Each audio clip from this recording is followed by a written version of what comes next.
A caminho da luz. Introdução. Israel, Moisés. O judaísmo e o cristianismo. O monoteísmo. A escolha de Israel, a incompreensão do judaísmo. No porvir. Capítulo 7. O povo de Israel. Israel. Dos espíritos degradados na terra, foram os hebreus que constituíram a raça mais forte e mais homogênea, mantendo inalterados os seus caracteres através de todas as mutações. Examinando esse povo notável no seu passado longínquo, reconhecemos que, se grande era sua certeza na existência de Deus, muito grande também era o seu orgulho, dentro de suas concepções da verdade e da vida. Consciente da superioridade de seus valores, nunca perdeu a oportunidade de demonstrar a sua vaidosa aristocracia espiritual, mantendo-se pouco acessível à comunhão perfeita com as demais raças do orbe. Entretanto, em honra da verdade, somos obrigados a reconhecer que Israel, num paradoxo flagrante, antecipando-se às conquistas dos outros povos, ensinou de todos os tempos a fraternidade, a par de uma fé soberana e imorredoura, sem pátria e sem lar. Esse povo heróico tem sabido viver em todos os climas sociais e políticos, exemplificando a solidariedade humana nas melhores tradições de trabalho. Sua existência histórica, contudo, é uma lição dolorosa para todos os povos do mundo, das consequências nefastas do orgulho e do exclusivismo. Moisés. As lendas da Torre de Babel não representam um mito nas páginas antigas do Velho Testamento, porque o exílio na terra não pesou tanto às outras raças degradadas quanto na alma orgulhosa dos judeus, inadaptados e revoltados num mundo que os não compreendia. Sem procurarmos os seus antepassados, anteriores a Moisés, vamos encontrar o grande legislador hebreu saturando-se de todos os conhecimentos iniciáticos, no Egito Antigo, onde o seu espírito recebeu primorosa educação, à sombra do prestígio de Termutes, cuja caridade fraterna o recolhera. Moisés, na sua qualidade de mensageiro do Divino Mestre, procura então concentrar o seu povo para a grande jornada em busca da terra da promissão. Médium extraordinário, realiza grandes feitos ante os seus irmãos e companheiros maravilhados. É quando então recebe, de emissários do Cristo, no Sinai, os 10 sagrados mandamentos que, até hoje, representam a base de toda a justiça do mundo. Antes de abandonar as lutas da terra, na estática visão da terra prometida, Moisés lega à posteridade as suas tradições no Pentateuco, iniciando a construção da mais elevada ciência religiosa de todos os tempos, para as coletividades porvindouras. O judaísmo e o cristianismo. Estudando-se a trajetória do povo israelita, verifica-se que o Antigo Testamento é um repositório de conhecimentos secretos, dos iniciados do povo judeu, e que somente os grandes mestres da raça poderiam interpretá-lo fielmente, nas épocas mais remotas. Eminentes espiritualistas franceses, nestes últimos tempos, procuraram penetrar os seus obscuros segredos e, todavia, aproximando-se da realidade com referência às interpretações, não lhes foi possível solucionar os vastos problemas que as suas expressões oferecem. Os livros dos profetas israelitas estão saturados de palavras enigmáticas e simbólicas, constituindo um monumento parcialmente decifrado da ciência secreta dos hebreus. Contudo, e não obstante a sua feição esfingética, é no conjunto um poema de eternas claridades. Seus cânticos de amor e de esperança atravessam as eras com o mesmo sabor indestrutível de crença e de beleza. É por isso que, a par do Evangelho, está o Velho Testamento tocado de clarões imortais, para a visão espiritual de todos os corações. Uma perfeita conexão reúne as duas leis, que representam duas etapas diferentes do progresso humano. Moisés, com a expressão rude da sua palavra primitiva, recebe do mundo espiritual as leis básicas do Sinai, construindo desse modo o grande alicerce do aperfeiçoamento moral do mundo. E Jesus, no Tabor, ensina a humanidade a desferir, das sombras da terra, o seu voo divino para as luzes do céu. O monoteísmo. O que mais admira, porém, naquelas tribos nomadas e desprotegidas, é a fortaleza espiritual que lhes nutria a fé nos mais arrojados e espinhosos caminhos. Enquanto a civilização egípcia e os iniciados hindus criavam o politeísmo para satisfazer os imperativos da época, contemporizando com a versatilidade das multidões, o povo de Israel acreditava somente na existência do Deus Todo-Poderoso, por amor do qual aprendia a sofrer todas as injúrias e a tolerar todos os martírios.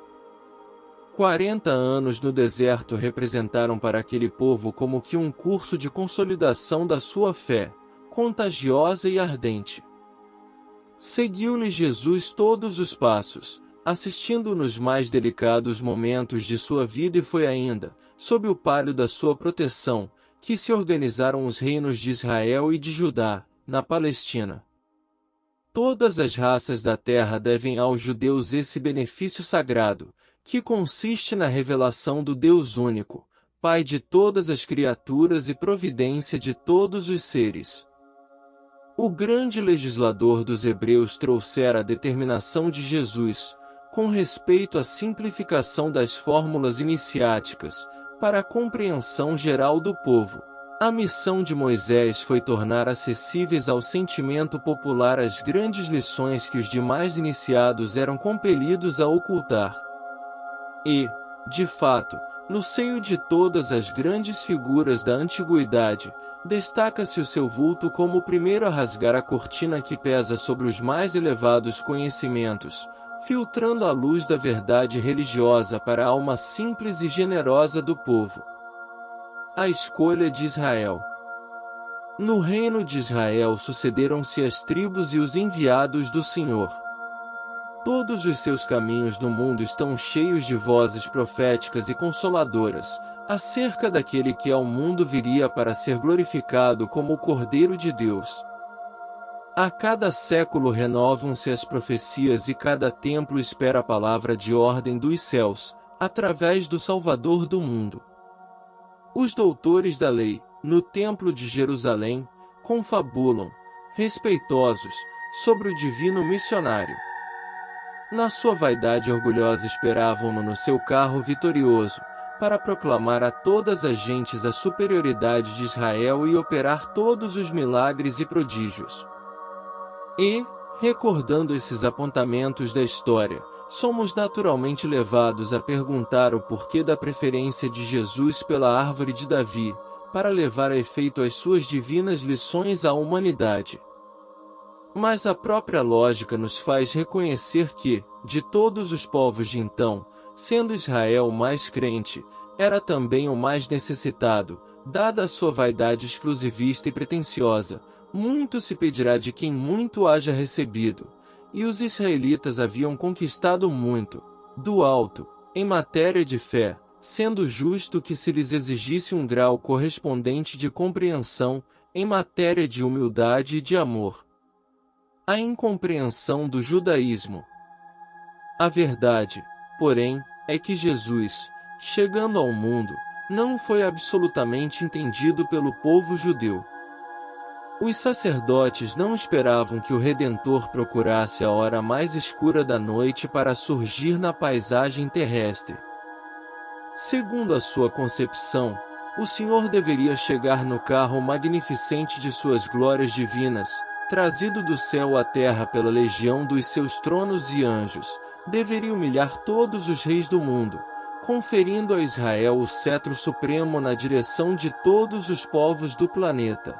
Deveria operar todos os prodígios, ofuscando a glória dos Césares. E, no entanto, o Cristo surgir entre os animais humildes da manjedoura, apresentava-se como filho de um carpinteiro, e, no cumprimento de sua gloriosa missão de amor e de humildade, protegia as prostitutas, confundia-se com os pobres e com os humilhados. Visitava as casas suspeitas para de lá arrancar os seus auxiliares e seguidores. Seus companheiros prediletos eram os pescadores ignorantes e humildes, dos quais fazia apóstolos bem-amados. Abandonando os templos da lei, era frequentemente encontrado ao longo do Tiberíades, em cujas margens pregava aos simples a fraternidade e o amor, a sabedoria e a humildade. O judaísmo, saturado de orgulho, não conseguiu compreender a ação do celeste emissário. Apesar da crença fervorosa e sincera, Israel não sabia que toda a salvação tem de começar no íntimo de cada um, cumprindo as profecias de seus próprios filhos, conduziu aos martírios da cruz o divino Cordeiro. No porvir, as organizações dos doutores da lei subsistiram no curso incessante dos tempos. Embalde esperaram eles outro Cristo, nestes 2 milênios que ora chegam a termo. A realidade é que um sopro de amargura pesou mais fortemente sobre os destinos da raça, depois da ignominiosa tarde do Calvário. As sombras simbólicas, que caíram sobre o Templo de Jerusalém, acompanharam igualmente o povo escolhido em todas as diretivas, pelas estradas longas do mundo, com amplos reflexos no ambiente contemporâneo. Israel continua a cultuar o Deus Todo-Poderoso dos seus profetas, seus rituais prosseguem em pontos isolados do orbe inteiro. É talvez a raça mais livre, mais internacionalista, mais fraternal, entre si, mas também a mais altiva e exclusivista do mundo. Apesar de não ter uma pátria, e não obstante todas as perseguições e clamorosas injustiças experimentadas nas suas jornadas de sofrimento, Israel faz o seu roteiro através das cidades tumultuosas, esperando o Messias da sua redenção e da sua liberdade. Nota da editora: esse livro foi escrito em 1938, 10 anos antes de ser criado, na Palestina, o Estado de Israel. Jesus acompanha-lhe a marcha dolorosa através dos séculos de lutas expiatórias e regeneradoras.